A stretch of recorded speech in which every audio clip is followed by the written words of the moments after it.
Pelo sinal da Santa Cruz, livrai-nos Deus, nosso Senhor, dos nossos inimigos. Em nome do Pai, do Filho e do Espírito Santo. Amém. Amém. Evangelho de São João, capítulo 18, versículos do 19 ao 24. Assim nos diz a palavra de Deus, nos ensinando como enfrentar dificuldades pelas quais nós passamos, sobretudo quando uma situação de injustiça arrebenta sobre nós. Você já passou por alguma situação de injustiça? Julgaram mal você, falaram mal de você, ou até numa situação de julgamento decidiram a favor de alguém e você sabe que aquela parte que ganhou aquele processo estava errada, não é? E você se sentiu ali prejudicado. Você já passou por humilhações em que você foi obrigado a se calar, ou às vezes até você podia falar, mas você notava que falar era pior do que continuar em silêncio. E pode ser até que você esteja vivendo algo assim. Então essa palavra é para você. Para você que se encontra diante de uma dificuldade que está exigindo de você uma força sobre-humana. Que você olhe e diz: será que eu vou aguentar, meu Deus do céu? Por favor, me segura, meu Deus. Não me deixa perder o juízo. Todos nós já passamos por situações assim, ou se não passamos, ainda vamos passar. Mas ninguém escapa disso não, gente. Porque faz parte da roda da vida. Em algum momento, alguma questão semelhante acontece conosco. E não foi diferente com Jesus. Aliás, ele viveu isso de uma forma muito mais intensa que todos nós. Escute. O sumo sacerdote interrogou Jesus a respeito dos seus discípulos e do seu ensinamento. Jesus respondeu: eu falei abertamente ao mundo. Eu sempre ensinei nas sinagogas e no templo, lá onde os judeus se reúnem. Não falei às escondidas. Por que me interrogas? Pergunta aos que ouviram o que eu falei, eles sabem o que eu disse. Quando assim falou, um dos guardas que ali estavam deu uma bofetada em Jesus, dizendo: é assim que respondes ao sumo sacerdote? Jesus replicou-lhe: se falei mal, mostra-me em quê? Mostra-me em que falei mal.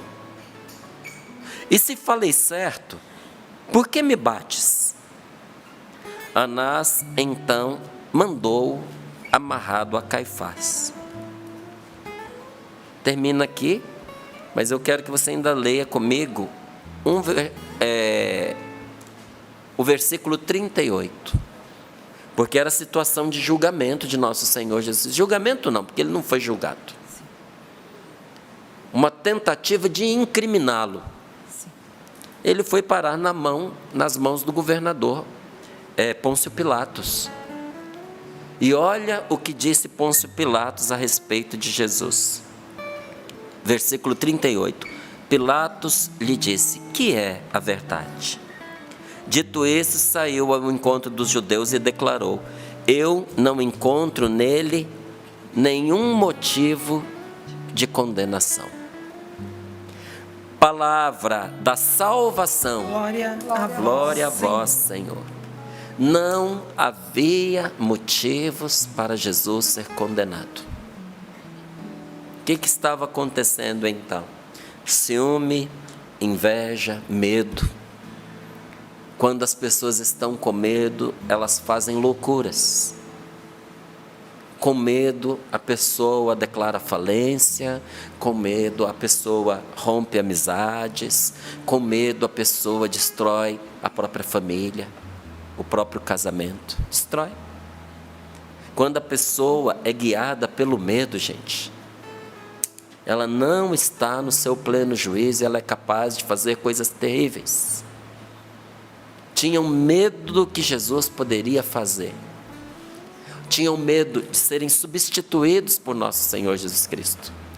Tinham medo que Jesus, fazendo o que fazia, falando a verdade, elevando as pessoas, a moral das pessoas, elevando a sua condição de dignidade, que nosso Senhor trouxesse as pessoas a uma consciência tal que elas não se permitissem mais serem escravizadas. E algumas autoridades tinham medo de uma rebelião e de que o Império Romano viesse e acabasse com eles. Mas olha o que é interessante: o medo nos leva na direção daquilo que a gente queria evitar. O medo cria para você exatamente o que você queria evitar, o que você queria fugir. Toda manobra que a gente faz por medo nos leva aonde a gente não quer ir.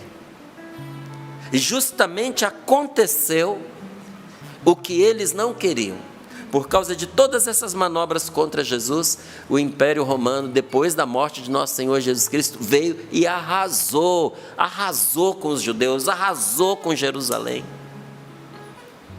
Mas era medo, era ciúme. Ciúme por quê? Porque o povo dava ouvidos a Jesus, porque estava cansado das mentiras, das palavras vazias, da hipocrisia dos fariseus, dos saduceus, dos grupos religiosos daquela época. As pessoas conseguiram perceber, olha, quando você não tem algo para comparar, fica difícil você descobrir o que é certo e o que é errado. Mas quando a verdade aparece, a mentira fica às claras, gente. Quando Jesus trouxe a verdade, aquela autoridade, aquela palavra estéril que muitos desses fariseus traziam, elas caíram por terra. E eles ficaram tomados de ciúme, porque eles não tinham ninguém que os quisesse seguir, e uma multidão ia atrás de Jesus. E na concepção deles não podia, porque Jesus não tinha feito teologia, Jesus não tinha feito filosofia, Jesus não tinha frequentado as academias que eles frequentavam, Jesus não tinha vindo de família nobre, Jesus não estava qualificado entre os príncipes da sociedade daquela época. Como é que podia uma multidão seguir aquele homem? Então eles tinham ciúme, e a tal ponto esse ciúme chegou, que se converteu numa inveja pesada e queriam matá-lo de qualquer modo. E Jesus foi arrastado a uma situação difícil. Só com muita força de Deus para enfrentar situações semelhantes e vencer. Eu tenho proposto para você, para a gente fazer junto esse nosso retiro quaresmal, porque tanto pelas partilhas que nós ouvimos nos testemunhos, quanto por aquilo que nos ilumina a palavra de Deus, até esses dias eu li um trechinho que parava numa pergunta, e a pergunta era: seria a quaresma um tempo especial de cura?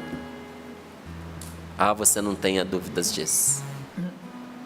E olha, escute só, o que acontece conosco quando nós nos embrenhamos à luz da palavra de Deus, num retiro quaresmal.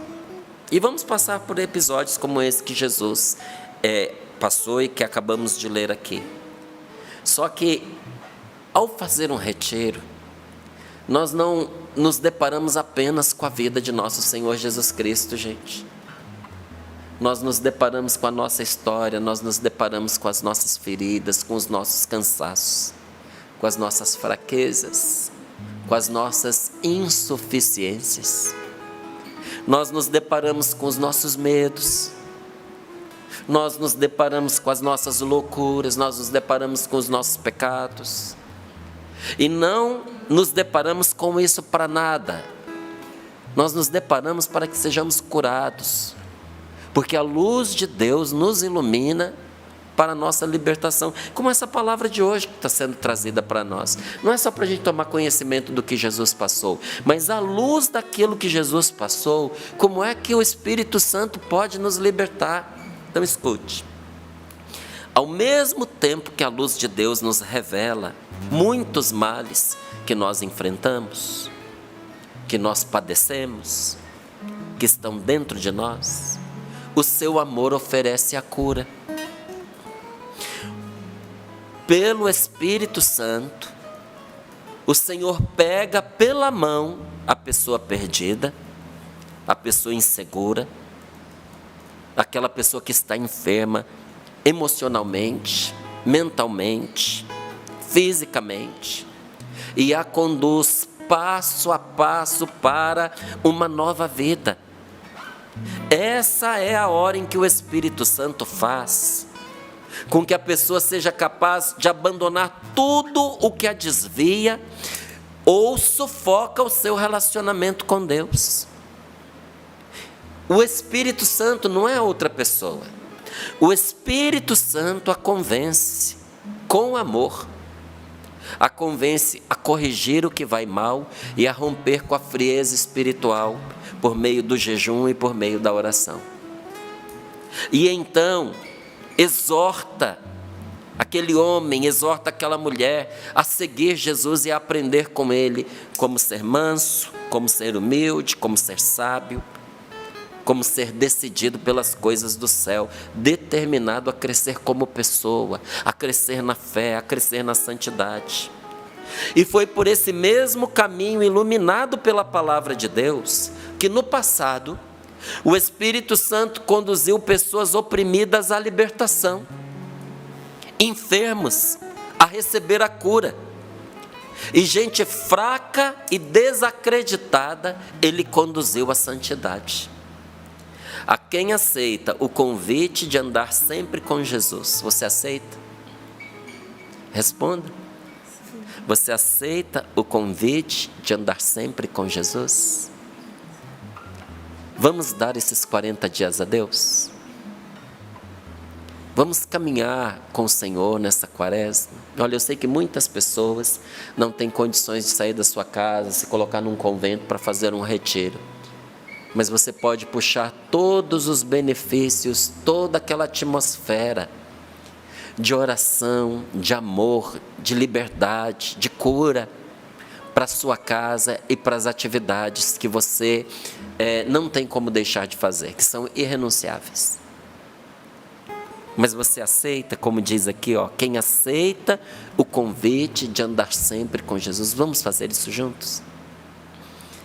A quem aceita o convite de andar sempre com Jesus, o próprio Deus lhe dá o dom de uma visão sobrenatural das coisas. Começa a abrir, preste atenção, começa a abrir seus olhos para o que é eterno. E o desafia a depender da providência divina em todas as circunstâncias. Mas nós devemos saber que somente quando um coração está vazio de si mesmo é que Deus pode transformá-lo. Repito, somente quando um coração está vazio de si mesmo é que Deus pode transformá-lo. É a humildade que atrai a presença de Deus para habitar em nós. Só a atitude humilde da oração perseverante, só a atitude humilde da oração perseverante pode dispor a misericórdia de Deus a favor de nossa tão grande indignidade e nos alcançar a graça que tanto precisamos. E que graça nós precisamos, viu? De quanta graça nós precisamos para saber lidar com uma situação como essa que Jesus enfrentou? Vou traduzir de uma outra maneira. De quanta graça nós precisamos para saber lidar com o mal entendido? Como é que você lida com o mal entendido em que você é o mal entendido, em que não foi compreendido, em que foi julgado mal? Quando Isaías falava a respeito de Jesus, na qualidade do servo sofredor, Isaías diz que nessas situações dificílimas, ele não abriu a boca, ele não respondeu com rancor, ele não respondeu com ódio. Mesmo, se você pega esta passagem que nós lemos, Jesus está esclarecendo, está respondendo com boa vontade à malícia de quem o está atacando. E tão malicioso era que quando ele deu uma resposta que expunha a maldade, a malícia da situação, veio lá um soldado, um funcionário, um centurião, e deu-lhe um soco no rosto, uma bofetada.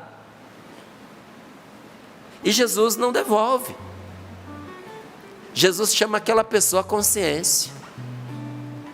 Porque para Jesus, aquele homem que bateu nele e o sumo sacerdote que está diante dele tem a mesma dignidade. Então Jesus não responde só ao sumo sacerdote, mas responde àquele homem que bateu nele e diz para ele: se eu respondi mal, me mostra onde é que está o meu erro. Mas se eu respondi corretamente, me diz por que você me bateu. Ele põe a pessoa para pensar. Você não consegue fazer ninguém pensar ameaçando, colocando medo, agredindo, chantageando, respondendo com violência. Não, gente. Mas é preciso força, é preciso graça. E novamente eu pergunto a você, de quanta graça você precisa para lidar com essa situação de mal entendido? Quanta força é necessária para a gente se manter sereno quando alguém nos ataca com um mau julgamento? Porque quando alguém nos ataca por algo que a gente fez e a gente sabe que fez, a gente ainda tem o consolo de saber que a gente está errado. E a gente pensa, eu sabia que isso podia acontecer quando eu decidi o que decidi, quando eu fiz o que eu fiz. Mas e quando você é inocente? E quando você tenta se explicar, e à medida em que você se explica, a situação mais complica, e você sendo inocente, ao tentar explicar, vai parecendo cada vez mais culpado. Como é que você faz numa hora dessa? Como é que você se mantém tranquilo? Como é que você se mantém sereno quando alguém está atacando você porque realmente acredita que você é o que você não é, que você fez o que você não fez? E o pior, gente que faz isso age por trás, porque não quer esclarecimento, quer a sua destruição. Não é? Nessa hora, meu amigo, quem não tem Deus se desespera. Eu aprendi mesmo, de verdade, que em situações em que as pessoas elas não estão buscando um esclarecimento, mas elas estão buscando me maltratar, estão buscando me atacar, me fazer o mal, não adianta eu me justificar. Porque ninguém está buscando esclarecimento, não estão buscando as justificativas. Estão buscando atacar, estão buscando destruir. O que você faz nesta hora? Você tem duas opções. Baixa o nível, adota as mesmas armas e começa um litígio, e aí você sai da graça de Deus, começa a atuar na carne, e aquilo vira uma bagunça, e você que era inocente agora se torna culpado das decisões de revide que você tomou. Então, mesmo que você tivesse a justificativa, eu fiz porque estavam me atacando. Olha, na verdade não é uma justificativa, é uma desculpa para o mal que você fez.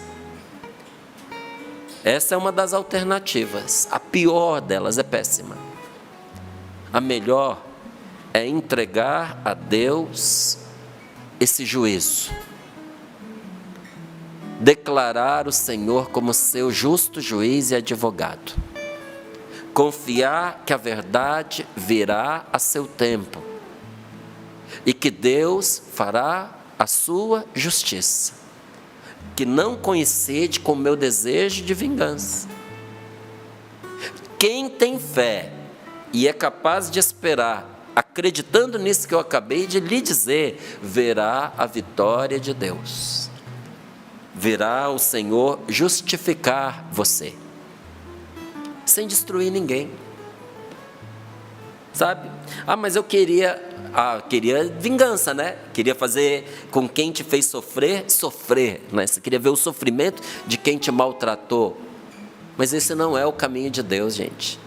Segue o teu caminho, segue o teu caminho. Se você não quiser ser atacado pelas pessoas, aceite ser um perdedor, um fracassado em tudo. Ninguém ataca gente fracassada.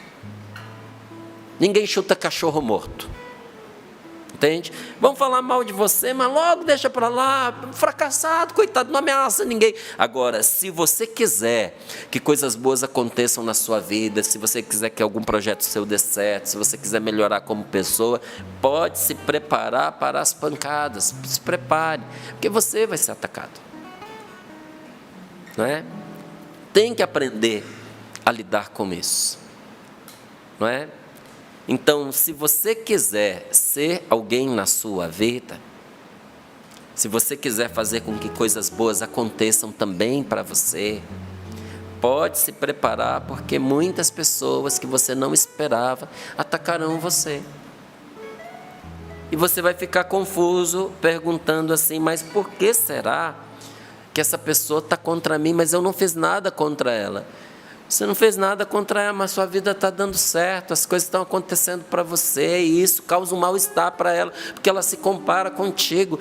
É inadmissível para algumas pessoas que alguém dê certo na vida, se a vida delas é um fracasso.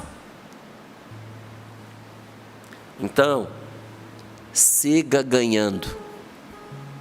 Em vez de você ficar se debatendo com quem não aceita que as coisas estão dando certo para você, não gaste o seu tempo com essas pessoas. Siga fazendo o que você está fazendo porque está dando certo. É por isso que você está apanhando, muitas vezes. Não é? E foi por isso que Jesus apanhou também. Então, como é que nós vamos nos manter serenos quando alguém nos ataca de uma forma cruel, impiedosa, injusta e até equivocada por causa de um mau julgamento? É uma pergunta, mas essa pergunta revela muita coisa na gente. Aliás, nada revela tão bem de que material é feito o caráter de uma pessoa como uma coisa má que é dito contra ela. Você quer saber quem é de verdade uma pessoa? Fala mal dela. Você vai descobrir quem ela é.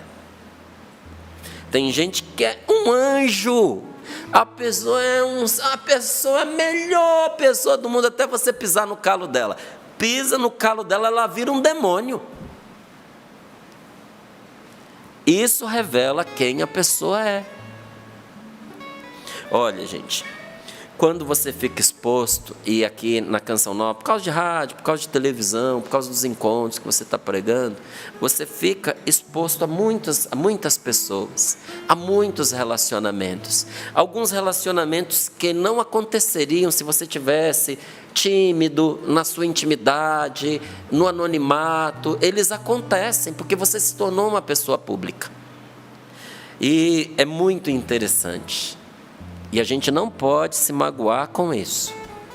Eu acho engraçado, acho divertido até. Tem relacionamento que muda com você conforme o cargo que você ocupa. Tem gente que não se relaciona com você, ela se relaciona com a sua posição. E aqui na Canção Nova, graças a Deus, eu já estive em várias posições. Na mais baixinha, mais humilde, mais humilhante, que às vezes a gente vai para uma situação de humilhante. Um serviço que ninguém quer, no momento até às vezes que você foi julgado, foi mal interpretado, não é? Ou você ficou bravo, disse alguma coisa que não gostarem, vamos botar esse rapaz para poder ganhar um pouco de humildade, põe ele para poder fazer tal coisa. Já estive em situações assim, e já estive em situações de destaque. Está nos sorrindo para a vida, põe a gente em destaque, né? Mas fora isso, já tive dentro da comunidade Canção Nova, posição de governo. Até pouco tempo atrás, eu governava aqui a casa da Canção Nova, em Cachoeira Paulista. E é interessante que muda a atmosfera de relacionamento de algumas pessoas. Não é todo mundo, mas algumas pessoas, tadinhas, elas não se relacionam com o indivíduo, elas se relacionam com o cargo. Então, se você está num cargo, ela sorri para você, ela se aproxima, ela te abraça, ela se torna a sua melhor amiga. Não era, aí passa a ser. O dia que você deixa o cargo, ou porque te tiraram, ou porque você escolheu sair, acontece um corte, desligamento. A pessoa não fala mais com você, ela não olha mais para você. Isso é digno de pena. A gente não deve ficar chateado, triste com isso. O que a gente deve fazer? Continuar com o nosso caráter e deixar que a pessoa continue com o caráter dela. Por que ela age assim? Porque, infelizmente, o caráter dela empurra nessa direção. É a maneira como ela vê a vida, é a maneira como ela lida com as situações. Isso é uma grande pena para ela. Porque ela vai se mostrando naquela situação como ela realmente é. E nessa hora a gente não pode responder da mesma maneira. Porque isso é a gente trair o nosso caráter. Por que eu digo que é trair o nosso caráter? Porque tem gente que responde da mesma maneira, sofrendo, doendo. Por que você responde sofrendo? Porque não é natural em você agir daquela forma. E por que está agindo? Porque o outro fez, eu estou fazendo igual. Não faz igual, seja você. Se não te cumprimentaram, cumprimente. Se foram ríspidos com você, seja gentil. Não deixe de ser quem você é, porque o outro está sendo com você o que ele é, só que aquilo te fere, te desagrada, não é? Então, se uma situação como essa, uma mudança de posição, já põe em evidência a maneira de ser de muitas pessoas para você, imagine então uma palavra dita a respeito da pessoa. Olha, gente, ninguém que fica em evidência é sempre bem falado. Se você que se destaca for ligar para tudo que falam de mal de você, você não vai viver. E se você acha que todo mundo que você conhece fala bem de você, vamos montar um curso aqui, você está convidado. Um curso intitulado Como Abrir os Seus Olhos em Meio aos Seus Relacionamentos. Você é cego, meu filho, pelo amor de Deus. É uma ilusão essa que a gente acha que todo mundo gosta da gente em todos os momentos da vida, todo mundo aplaude a gente em todas as coisas que a gente faz. Não, isso não é verdade. E se não é verdade, você vai se abalar com as coisas que falam a respeito de você. Não, olha para nosso Senhor Jesus Cristo, que não arredou o pé da missão dele, nem quando aqueles por quem ele estava morrendo e a quem ele queria ajudar, eles o traíram e foram os seus próprios algozes. Nem isso fez com que ele desistisse. A gente não desiste da família da gente porque quem está dentro da família virou contra a gente. Não podemos. Mas isso é um teste. Este é o teste que prova se nós somos de lata banhada a ouro ou se nós somos ouro maciço. Porque todo mundo quer brilhar, mas quando chega a hora da prova, é a hora corrosiva. É a hora que derrama um ácido em cima de você, porque essas situações são ácidas, e quem é lata nessa hora descasca. Mas quem é ouro nessa hora, aguenta firme nessa hora. Então, se nós pudéssemos, se apenas pudéssemos conhecer as bênçãos, meus irmãos, as bênçãos que estão ocultas em nossas tribulações, nós iríamos dizer como Davi ao ser amaldiçoado por Simei. Porque Davi, olha, sendo rei, foi perseguido por um homem que ia pela rua amaldiçoando. E era tão ruim o que esse homem dizia para Davi, que o comandante que estava ao lado de Davi disse: me diz uma palavra e eu separo a cabeça dele do corpo. Era só isso que o comandante queria fazer.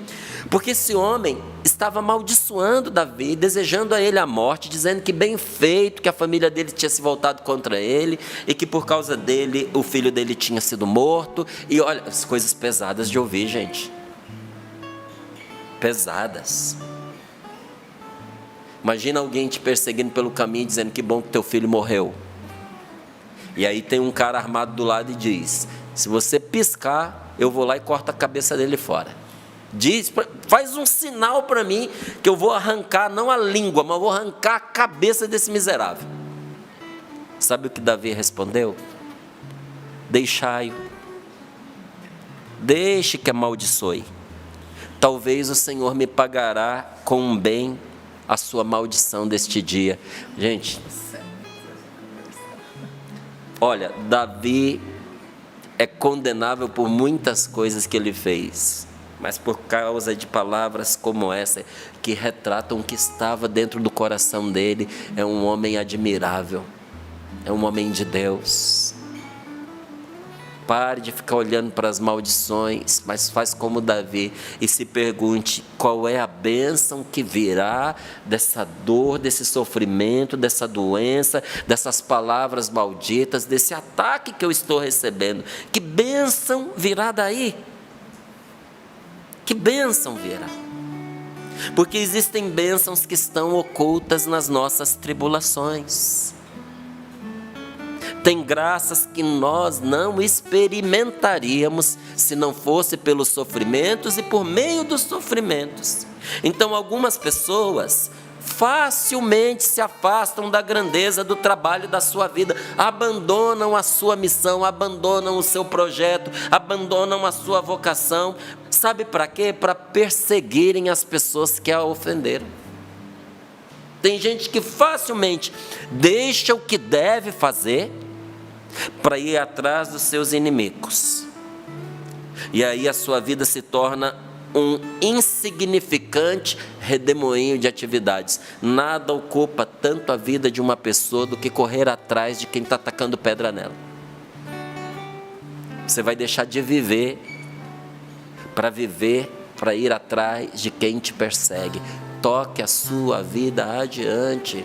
Vai para frente, vai com Deus, não se ligue nessas coisas, não se prenda a essas situações. Porque olha, é como você chutar um cachorro e vai ser mordido. Aqui na Canção Nova a gente vive um dilema, não é? Que eu rezo que um dia alguém tenha a coragem de resolver. Porque nós gostamos dos bichinhos, gostamos dos animaizinhos, mas todo cachorro vadio vem para cá, para dentro da Canção Nova, porque tem gente que alimenta. Então, às vezes, você está no refeitório, Márcio, mas tadinho do bichinho. A hora que a pessoa pegar uma doença, ela vai entender, porque às vezes o bichinho está doente, ela está chamando para perto dela na hora que ele come. Aí ele sente coceira, ele balança, aí aquele pelo cheio de contaminação cai na comida dela. Há uma hora para cada coisa. E tem um cachorrinho caramelo aqui que todo mundo gosta dele. Ele parece um anjo. Mas é que, sabe aquilo que eu disse? Que nada testa tanto o caráter de uma pessoa quando você falar uma coisa má a respeito dela. O dia que você quiser testar o caráter desse caramelo mansinho, tenta tocar ele com o seu pé para você ver o que... Não precisa chutar não, você só faz assim. Gente, o cachorro parece que fica possuído. Ele vira na sua direção e ele vai morder você. Então, conselho de amigo, não chute esse caramelo. Não chute cachorro nenhum. Nem chute pessoas que na sua vida agem como um cachorro. Porque o que você vai conseguir é que essa pessoa venha com toda a fúria morder você. Sabe? É como você mexer num ninho de vespas. Tem gente que acha que vai conseguir, mexendo num ninho de vespa, tirar alguma coisa que seja útil para ela. Aquele mel não presta, gente. Mel de vespa não presta. A única coisa que você vai conseguir, você pode até tentar enxotar as vespas que estão ali, mas você pode conseguir, mas você vai ficar muito picado e você não vai receber nada que vale a pena em troca, pois esse tipo de mel não vale a pena. Então, Deus nos dê ser mais como aquele que nós acabamos de ver, como Jesus. que ultrajado não revidava com ultraje, quando maltratado não fazia ameaças, mas se entregava nas mãos daquele que julga retamente. Mas Márcio, Jesus teve que passar por tudo isso. Mas me diz, se você tivesse que passar por tudo que Jesus passou, tendo certeza absoluta de que o prêmio seria uma vida que não passa mais a ressurreição, você não passaria?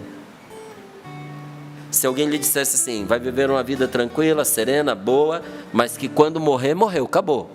Ou vai ser esmagado como uma azeitona, para tirar dali o suco dela, o óleo, o azeite de oliva, mas no final vai ser restituído para nunca mais morrer. Qual seria a sua escolha? Eu, com todos os meus medos, eu diria, quero ser esmagado para nascer de novo. Nós precisamos levar em consideração que Jesus suportou ser contrariado por gente que estava errada e no pecado. Eu não vou aceitar quem fale comigo, diz, olha o tipo de pessoa, olha esse tipo, olha quem está falando comigo. Mas se fosse qualquer outro tipo de pessoa, mas essa pessoa é errada. Jesus aceitou ser espancado, contrariado por gente errada e que estava no pecado. Há uma sabedoria que só desfruta quem não se queixa, sabia? Tem um tipo de sabedoria que só desfruta dela quem não reclama, porque a reclamação sempre põe a pessoa em descrédito. Ainda que a pessoa tenha razão. Se você tiver razão e quiser perder a razão, vou te ensinar como. Comece a reclamar. Se você tiver razão e ficar calado, logo as pessoas começam a se perguntar, por que está calado? Isso não é justo, ele precisa reagir. Você não reage, tem gente que começa até a reagir no seu lugar. Agora, você tem razão, fica todo mundo com dó de você sabendo que você tem razão. A hora que você começa a reclamar, a pessoa diz, já deu, né? Pelo amor de Deus, nossa, como reclama, bem feito. Ainda bem que aconteceu. A gente que pensa que ao reclamar, a pessoa vai conseguir que os outros tenham compaixão, que os outros venham oferecer consolo, mas tenha feito o contrário. Se você começa a reclamar, você não vai receber nem consolo, nem compaixão. Essa compaixão tem prazo de data, de validade. Já começa praticamente vencido. Reclamar, sabe o que faz? Atiça o sentimento das pessoas para julgar você. Reclamar faz com que os outros te julguem e te menosprezem. Inclusive, quando você começa a reclamar, isso encoraja outras pessoas a fazerem o mesmo com você. A pegar o que você está dizendo para afligir você.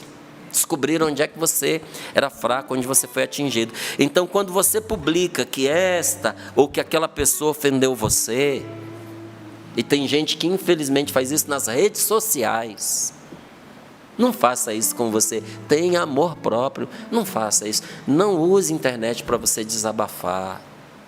Para desabafar, você tem o colo da sua mãe, você tem o colo do seu pai, você tem o colo da sua esposa, do seu esposo. E se você não tiver, vai, desabafa com Jesus na Eucaristia. Mas eu preciso de alguém. Então, se aproxime de uma comunidade boa. Você vai descobrir gente boa dentro da igreja.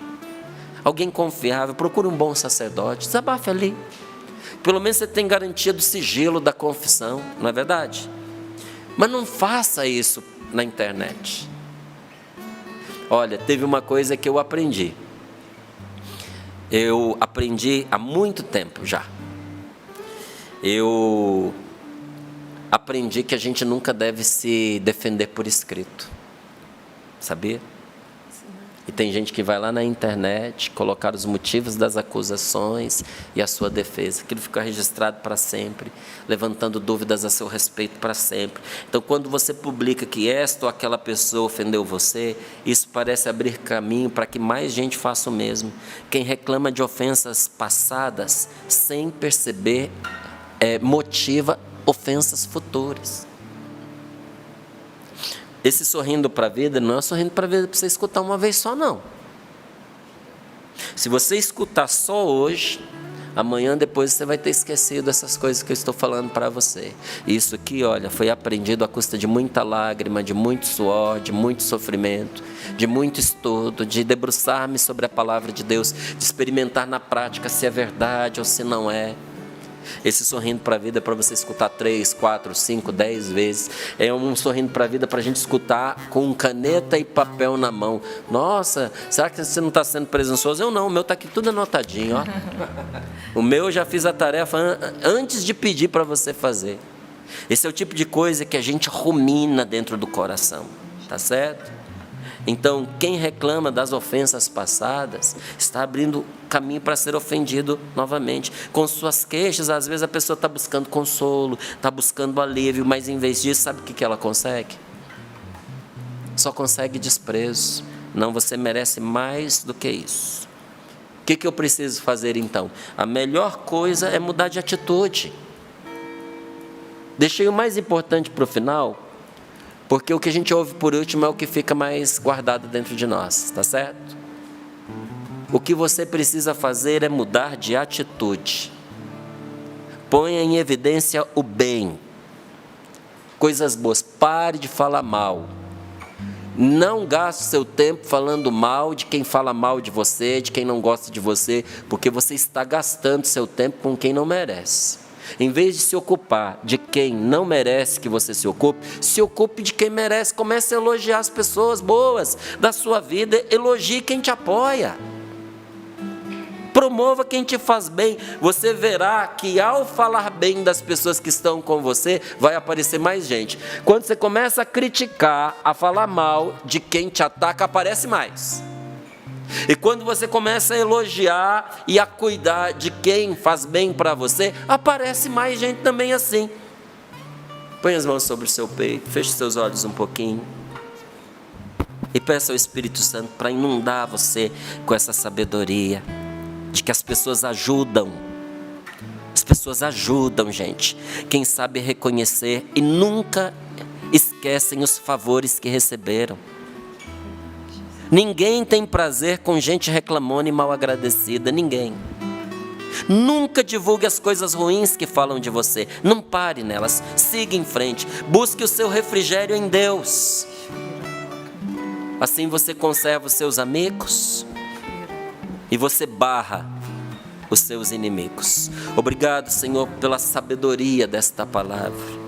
Obrigado, Jesus, porque hoje o Senhor nos ensina como lidar com situações difíceis de engolir que aparecem na vida da gente. Senhor, muito obrigado, nós te amamos e nós respondemos no meio desta pregação e queremos responder agora. Nós queremos fazer esse caminho com o Senhor, nós queremos andar contigo, Senhor. Obrigado, Jesus, porque o Senhor também quer andar conosco.